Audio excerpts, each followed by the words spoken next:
जिन्हें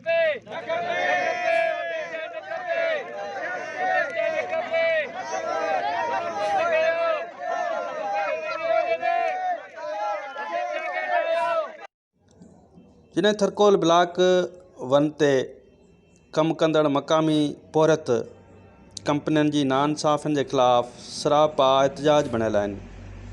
Thar coal block one ते कम कंदड़ डंपर ड्राइवर तोड़े मकामी ॿिया पोहरत नौकरनि मां नेकाली ॾियण ख़िलाफ़ गुज़िरियल राति खां अॼु ताईं एहतजाज जो सिलसिलो जारी रखियो आहे।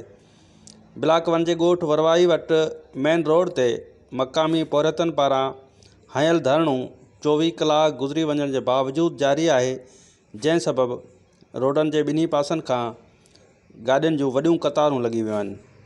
जॾहिं त उते एहतजाज कंदड़ मकामी पोरत जिन जो मुतालबो आहे त हुंडा कंपनी जो एडमिन वसीम शाह असांखे मुसलसिल ड्यूटियुनि खां कढण जे लाइ तंग करे भॼाइण जी कोशिशि करे रहियो आहे। गुज़िरियल राति देर सां हिकु नौजवान पारां घर वञण ऐं मोकल न मिलण जी सूरत में कयल एहतजाज बैदि उन्हनि 150 खां वधीक मकामी पोरतनि खे नौकरनि मां नज़रअंदाज करे छॾियो आहे। जॾहिं त हिन वक़्तु एहतजाज जारी हुजण जे बावजूदु इंतिज़ामिया को बि नोटिस नाहे वरितो। उन सबबु हितां जा रहवासी मुसलसिल सरापा एहतजाज बणियल आहिनि, जेके सख़्तु सर्दी में बि रोड ते वेही मच ॿारे एहतजाज कंदे सख़्तु नारेबाज़ी करे रहिया आहिनि, पर इंतिज़ामिया को बि ध्यानु नाहे ॾिनो।